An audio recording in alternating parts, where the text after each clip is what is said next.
Hi friends, good morning. ఎలా ఉన్నారండి అందరూ? నా కమెంట్ చేయండి ఫ్రెండ్స్. మేమైతే చాలా బాగున్నాము. ఇది లేట్ వ్లాగ్ అనుకోవచ్చండి, ఎందుకంటే ఇది న్యూ ఇయర్కి ముందు షూట్ చేసిన వ్లాగ్. మేము విలేజ్కి ఫెస్టివల్కి వచ్చామండి. సో ఇది పోస్ట్ చేయడం కుదరలేదనమాట. సో లేట్గా పెడుతున్నాను. మీరు విలేజ్కి వెళ్ళారా ఫ్రెండ్స్? ఎలా సెలబ్రేట్ చేసుకున్నారు సంక్రాంతి ఫెస్టివల్ అనేది కామెంట్ చేయండి. అలాగే కొత్తగా చూస్తున్న వాళ్ళు ఎవరైనా ఉంటే సబ్స్క్రైబ్ చేసుకోండి ఫ్రెండ్స్.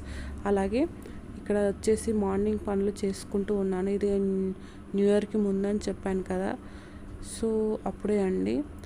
ఆ రోజు ఎందుకో వాతావరణం మొత్తం చల్లగా ఉంది, అందుకని మీకు ఒకసారి బయట చూపిద్దామనేసి నేను బయటకైతే వెళ్తున్నాను.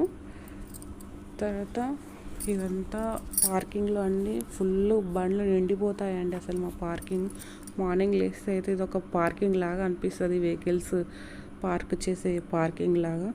ఇక్కడ వచ్చేసి న్యూస్ పేపర్ వచ్చేసి అక్కడ పెట్టేసి వెళ్ళాడు అబ్బాయి. సో ఇక్కడైతే నేను న్యూ ఇయర్కి ముందని చెప్పాను కదా, అందుకని అది సంక్రాంతి ముగ్గులు వేశానండి. నేను సంక్రాంతి ముగ్గు వేశాను, చాలా బాగా అనిపిస్తుంది. ఇంకా రెగ్యులర్ ముగ్గుల కంటే అవే చాలా బాగా అనిపిస్తుంది చూడడానికి. మా ఇంటికి దగ్గరలో 2 sides రోడ్ ఉందండి, ఒకటి ఎదురుగా ఉంటుంది, ఒకటేమో సైడ్ నుంచి ఉంటుంది. సో వెహికల్ సౌండ్స్ చాలా వస్తాయి. అసలు ఇట్లా పక్క నుంచి మన ఇంట్లో నుంచి వెళ్తున్నట్టుగానే అనిపిస్తుంది. ఇక్కడ ఆకాశం చూస్తున్నారా ఎలా ఉందో? అసలు చాలా క్లౌడీగా ఉంది. ఆ రోజు అసలు వర్షం పడుతుందా అన్నట్టుగా అనిపించింది. తర్వాత వచ్చేసి అత్తయ్య విలేజ్ నుంచి పండుమిర్చి తెచ్చింది అన్నాం కదండి. సో అదే ఇక్కడ చట్నీ చేస్తూ ఉంది అత్తమ్మ, పచ్చడి పెడదామనేసి 1 kg వరకు తీసుకొచ్చింది పండుమిర్చి. సో వాటిని ఇక్కడ మిక్సీకి వేస్తుంది కొద్దిగా. ఇక్కడ ఉప్పు, చింతపండు ఫస్ట్ మిక్సీ వేసుకొని పక్కన పెట్టింది, ఎందుకంటే అది త్వరగా అందులో కరిగిపోదనేసి. ఫస్ట్ చింతపండు, ఉప్పు 2 కలిపి మిక్సీకి పట్టుకొని పక్కకు పెట్టుకున్న తర్వాత పండుమిర్చి వేసేటప్పుడు కొద్దిగా అందులో వేసి ఇలా మిక్సీకి పడుతుంది. సో ఇంతలో బాబు కూడా లేచి వస్తూ ఉన్నాడు, చూస్తాడనమాట ఏం చేస్తారు ఏందనేది. సో ఇంతే ఇంకా పిల్లలు ఉంటే. సో మీరు ఏం చేశారు ఫ్రెండ్స్? టిఫిన్ చేశారా ఏంటి? కామెంట్ చేయండి ఫ్రెండ్స్.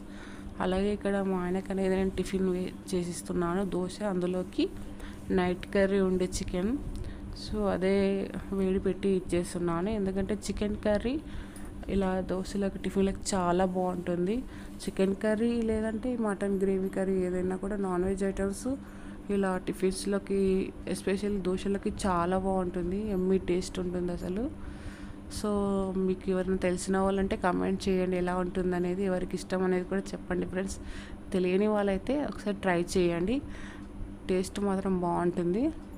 సో ఒకవేళ చికెన్ కర్రీ నచ్చకపోతే ఇట్లా నేను పెసరపప్పు చేశాను. సో 2 in 1గా పనికొస్తుంది, బాక్స్కి పనికొస్తుంది, అలాగే టిఫిన్లోకి వస్తుంది అనేసి నేను పెసరపప్పు చేశాను. మా ఆయనకి ఇక్కడ నేను లంచ్ బాక్స్ ప్రిపేర్ చేస్తున్నాను, పెట్టేశాను.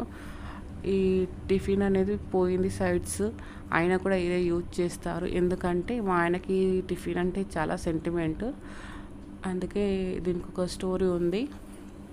అందుకే ఆయన దీంట్లోనే తీసుకెళ్తాడు. అలా టిఫిన్ కార్నర్స్ పగిలిపోయినా కూడా దీంట్లోనే తీసుకుపోతాడు. ఆయనకంతా సెంటిమెంట్ అనమాట ఆ బాక్స్ అంటే.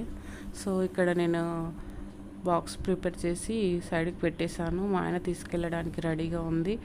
ఇక్కడ వచ్చేసి మెంతులు, జీలకర్ర, ఆవాలు వీటిని మిక్సీకి పట్టడానికి పక్కన ఫ్రై చేసి పెట్టాము. తర్వాత అంతా అయిపోయిందండి పండుమిర్చి పట్టడం అనేది.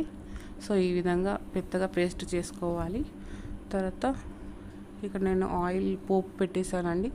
చల్లారిన తర్వాత అందులో మిక్స్ వేయాలి.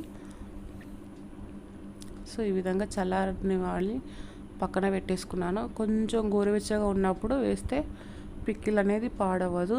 సో అలాగే వేద్దామనేసి పక్కన పెట్టాను. సో మీరు పండుమిర్చి పచ్చడి పెట్టారా ఫ్రెండ్స్? ఏ విధంగా పెడతారు? మేమైతే ఈ విధంగానే పెడతాము. మీరు ఎలా పెడతారు అనేది కామెంట్ చేసి చెప్పండి ఫ్రెండ్స్. అలాగే మీలో ఎంతమందికి ఇష్టం అనేది కూడా చెప్పండి. చాలా బాగా కుదిరిందండి అసలు టేస్ట్. ఇక్కడ వచ్చేసి సాయంత్రం అండి, ఇది ఈవినింగ్ పూజ చేస్తున్నారు మా ఆయన. బయట గుమ్మానికి అందరూ గుమ్మడికాయ కడతారు కదండి, సో అది పాడైపోయింది మాది.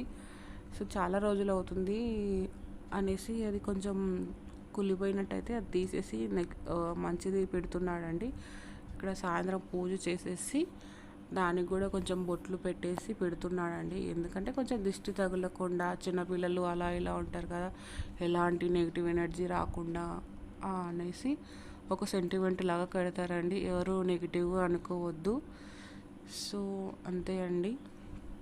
దానికి బొట్లు పెడుతూ ఉన్నాడు. ఇక్కడ వచ్చేసి ఇది బయట గుమ్మానికి కడుతున్నాడు. ఎవరి నమ్మకం వాళ్ళది కదండి. సో ప్లీజ్ ఎవరు బ్యాడ్ కామెంట్ పెట్టకండి. ఈ విధంగా అయితే మా హస్బెండ్ బయట నిమ్మకాయ అలాగే పచ్చిమిర్చి ఇలా ఒక గుమ్మడికాయ అలా కట్టేస్తూ ఉంటారు. ఇది మాకు సెంటిమెంట్ అండి, ఎవరి కోసం కాదు. అంతే. ఎందుకంటే కొంచెం దిష్టి కూడా తగులుతూ ఉంటుంది అంటారు కదా. సో అలా అంటప్పుడు ఇలా మారుస్తూ ఉండాలి. అప్పుడప్పుడు మారుస్తూ ఉంటే కొంచెం మనకి పాజిటివ్గా అనిపిస్తుంది. ఇంట్లో అంతా కొంచెం పీస్ఫుల్గా అనిపిస్తుంది. అలా మన మైండ్ సెట్ అంతే అండి. కంపల్సరీగా చేయాలి అని ఏం లేదు. వీడియో నచ్చితే లైక్